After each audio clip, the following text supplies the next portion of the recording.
नमस्कार दोस्तों, आज मैं आपको एगारस माता की कहानी सुनाने जा रही हूँ। प्रेम से बोलिए एगारस माता की जय हो, विष्णु भगवान की जय हो।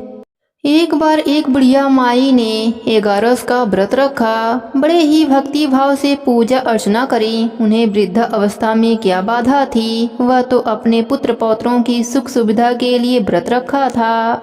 वह दिन भर तो मन को कठोर करके अपने प्यास को रोके रहीं और दिन में ब्राह्मणों को मिट्टी के पात्र में भरकर पानी और ऋतुफल दान दिया। दोना भर करके चीनी और दही वितरण किया। उन्हें गर्मी के कारण बहुत बेचैनी हो रही थी। इस कारण वह बहुत देर तक पानी में पड़ी रहीं, मुंह धोती रहीं। तब कहीं थोड़ा बहुत धैर्य बंध पाया। धूप तो तेज पड़ ही रही थी, इस कारण बार बार मुख सूख रहा था। बहुत बेचैनी हो रही थी। एक तो बुढ़ापा और दूसरा यह भयंकर गर्मी। वृद्धा अवस्था में स्थिति तो कुछ दूसरे ही प्रकार की होती है।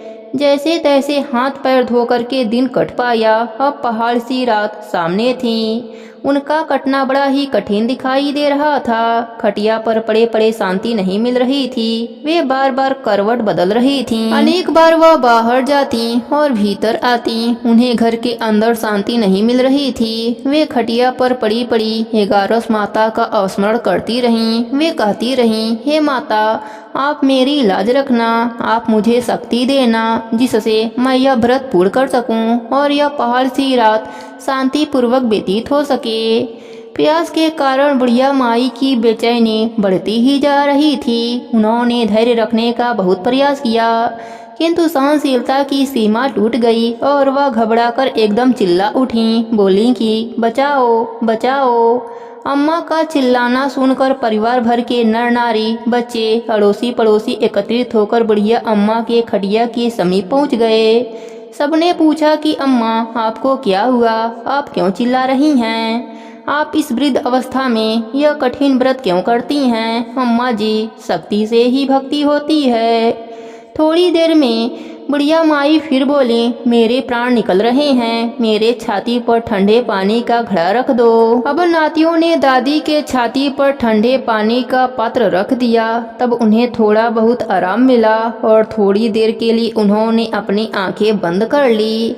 अब एगारस माता ने सोचा, यह बुढ़िया अम्मा बहुत ही कठोर हैं, जरा जाकर उनकी परीक्षा लेनी चाहिए। वे आधी रात को मुर्गा बनकर टेर लगाने लगीं। मुर्गा की आवाज़ सुनकर दादी अम्मा जल्दी से उठीं और बाहर जाकर आसमान की ओर देखा, किंतु आसमान में कहीं उन्हें प्रातःकालीन तारा नजर नहीं आया। वे सोचने लगीं, यह मुर्गा क्यों और कैसे बोल गया?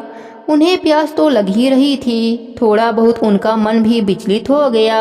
अंत में उन्होंने दृढ़ निश्चय कर लिया कि मैं व्रत को पूर्ण करके ही छोड़ूंगी, चाहे भले ही मेरे प्राण क्यों ना निकल जाएं। यह सोचकर फिर खटिया पर शिथिल होकर लेट गईं।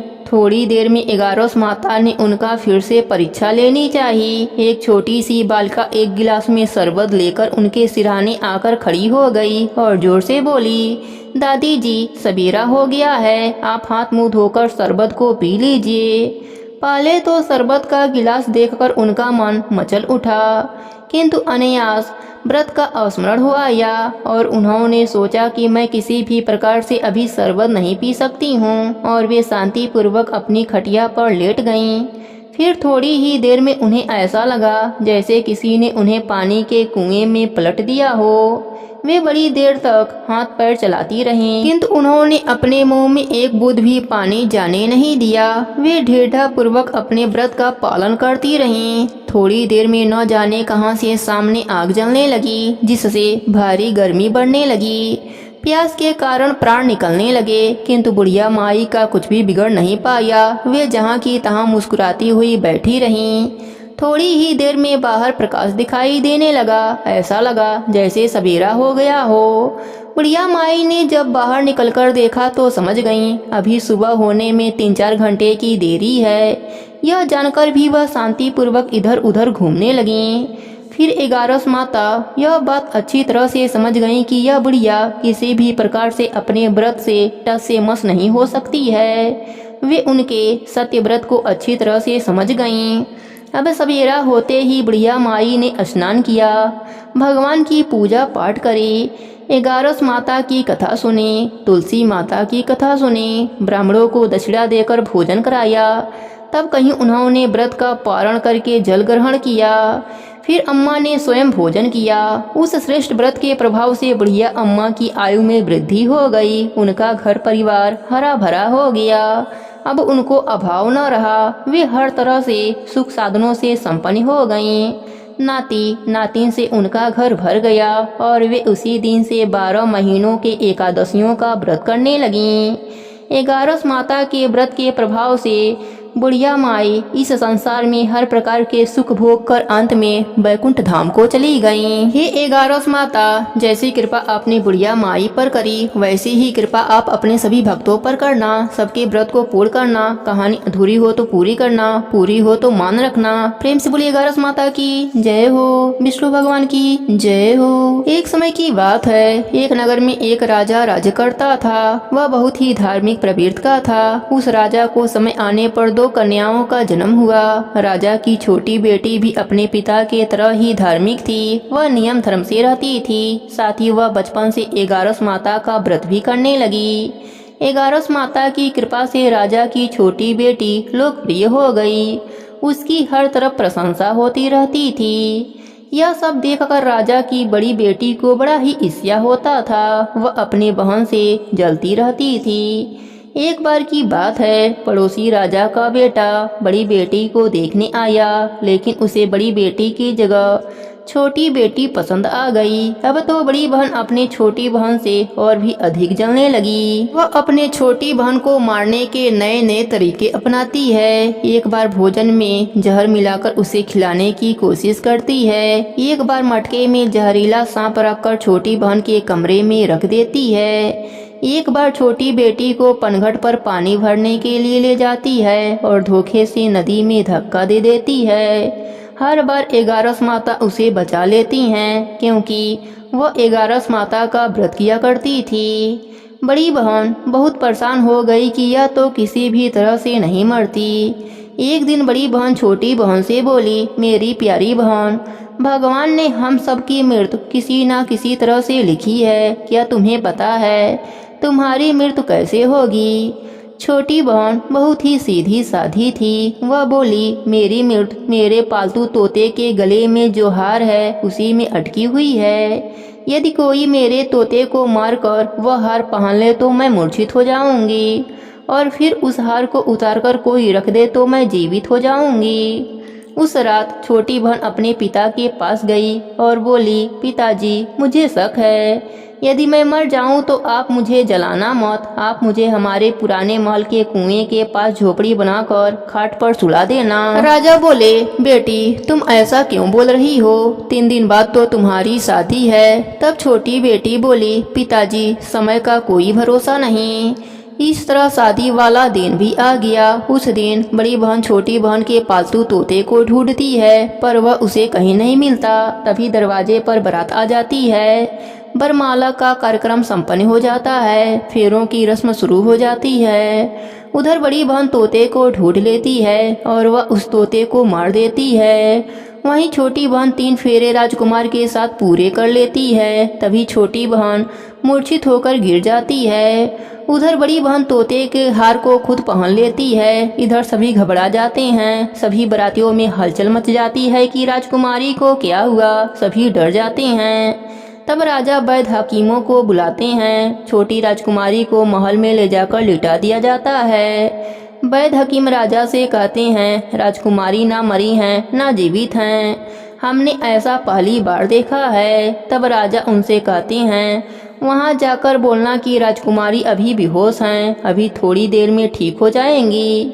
यदि तुम ऐसा नहीं कहोगे तो मैं तुम्हें फांसी पर चढ़ा दूंगा। बेचारा वैद्य हकीम राजा के कहे अनुसार वैसा ही बोलता है। तभी बड़ी बेटी आती है और कहती है, पिताजी, मुझे छोटी बहन के मरने का बहुत बड़ा दुख है। उससे ज्यादा दुख मुझे आपकी इज्जत का है, जो कि खराब हो जाएगी। आप ऐसा करो कि मेरी शादी राजकुमार के साथ करवा दो, तब सब ठीक हो जाएगा। आपका इज्जत भी रह जाएगा। तब राजा को यह बात ठीक लगी और राजा ने छोटी बेटी के कपड़े पहनाकर फेरों में बैठा दिया। पर राजकुमार ने मना कर दिया, बोला यह मेरी पत्नी नहीं है। मेरी पत्नी जब बोलती है उसके मुख से फूल झड़ते हैं। लेकिन सबने समझा बुझाकर उससे 4 फेरे लगवा दिए। बड़ी राजकुमारी ससुराल आई तो राजकुमार ना तो उनसे बात करते थे, ना उसके हाथ से पानी पीते थे, ना ही उसके हाथ का बनाया हुआ खाना खाते थे। राजकुमार ने मन ही मन सोचा, मैं पता लगा कर रहूँगा कि मेरी पत्नी के साथ क्या हुआ। एक दिन राजकुमार दुखी होकर घोड़े पर बैठकर जा रहे थे कि घोड़ा वहीं जाकर रुका जहां राजकुमारी की अधमरी लाश रखी गई थी। राजकुमार ने मन ही मन सोचा, यहाँ घोड़ा किस कारण से रुका है, कोई तो वजह जरूर होगा जो कि घोड़ा यहाँ रुक गया है। राजकुमार घोड़े से उतरकर पुराने महल में गए। वहाँ एक चौकीदार था। राजकुमार ने पूछा, यह महल किसका है? तब चौकीदार ने बताया कि यह महल आपके ससुर जी का है। वहाँ खाट पर कौन सो रहा है? राजकुमार ने चौकीदार से पूछा। तब चौकीदार कहने लगा कि यह राजा की छोटी बेटी हैं जो शादी वाले दिन अधमरी हो गई थीं। राजकुमार ने कहा, यह तो मेरी पत्नी हैं, इनके साथ मेरे फेरे हुए थे। राजकुमार ने चौकीदार से बोला, तुम किसी से कुछ मत कहना कि मैं यहाँ हूँ, मैं तुम्हें मुँहमांगी रकम दूंगा। चौकीदार ने हाँ कह दिया। राजकुमार खाट के पास गया और बचे हुए फेरे खाट के साथ ले लिया। राजकुमार उस दिन वहीं पर रहा। छोटी रानी रात को खड़ी हो गई। उसने अपने पास अपने पति को देखा तो वह बहुत रोई। राजकुमार ने पूछा, बड़ी अजीब बात है, तुम शादी वाले दिन मूर्छित कैसे हो गई थी? तुम्हारे पिताजी ने मेरी शादी तुम्हारी बड़ी बहन से करवा दिया, पर मैंने उसे स्वीकार नहीं किया है। तुम मुझे पूरी बात बताओ, तुम दिन भर मूर्छित कैसे रहती हो और इस टाइम उठ कैसे गई, इसका भी राज बताओ। तब राजकुमारी ने अपने पति को तोते और हार वाली सारी बात बताई और यह भी बताया कि यह बात मैंने अपने बड़ी बहन को बताई थी। एक दिन उसने मुझसे मेरे मृत्यु का उपाय पूछा, तब मैंने उसे पूरी बात बताई थी। मेरी बड़ी बहन मुझसे बहुत ईर्ष्या करती है। उसने कई बार मुझे मारने की कोशिश करी, पर 11 माता ने मुझे हर बार बचा लिया। यह सब मेरी बड़ी बहन ने किया है। तोते के गले में जो हार था वह मेरी बहन पहन लेती है और रात को उतार देती है, इसलिए मैं दिन में मूर्छित रहती हूँ और रात को जीवित हो जाती हूँ। यदि वह हार मुझे वापस मिल जाए तो मैं हमेशा के लिए जीवित हो जाऊंगी। इतना सुनकर सुबह होते ही गुस्से से राजकुमार अपने महल गया और बड़ी बहन के गले से हार निकाल कर लाया और अपने पत्नी को पहना दिया। उसकी पत्नी जीवित हो गई। फिर उसे लेकर महल गया और उसकी बड़ी बहन को महल से निकल जाने के लिए कहने लगा। बड़ी बहन रोने लगी और रोते रोते बोली, हे छोटी बहन, तुम्हें क्यों हर खुशी भगवान दे देते हैं और मुझे क्यों दुख देते हैं, इसका रहस्य बताओ। अब छोटी बेटी बोली, तुम्हारे मन में लालच रहता है, इस कारण तुम्हें दुख मिलता है और मैं सबका कल्याण चाहती हूँ, साथ ही 11 का व्रत भी करती हूँ, इसलिए काल भी मेरा कुछ नहीं बिगाड़ सकता। यह सब 11 माता की महिमा है। जो मेरे साथ तुमने कई अनहोनी किया पर हुआ कुछ नहीं। हर बार 11 माता ने मेरी रक्षा करी। अब बड़ी बहन की आंखें खुल गई। वह बोली, हे बहन, मुझे क्षमा कर दो, मैं कहाँ जाऊंगी? तुम मेरे लिए एक छोटा सा घर दे दो, मैं उसी में रह लूंगी। छोटी बहन को अपने बड़ी बहन पर दया आ गई। वह राजकुमार से कहकर अपने बड़ी बहन के लिए एक महल दिलवा दिया। बड़ी बहन उसी में रहने लगी। अब वह नेम धर्म से अपना दिन बिताती थी, साथ ही 11 का व्रत भी करने लगी। इधर छोटी बहन अपने पति के साथ राज सुख भोगने लगी, साथ ही दोनों जन 11 का व्रत भी करने लगे। 11 माता की कृपा से छोटी रानी को एक सुंदर सा पुत्र उत्पन्न हुआ और महल में रिद्धि सिद्धि का वास हो गया। हे 11 माता, जैसे आपने छोटी राजकुमारी पर अपनी कृपा करी, वैसे ही अपने सभी भक्तों पर अपनी कृपा बनाए रखना। कहानी अधूरी हो तो पूरी करना, पूरी हो तो मान रखना, सबके व्रत को पूर्ण करना। प्रेम से बोलिए 11 माता की जय हो, विष्णु भगवान की जय हो।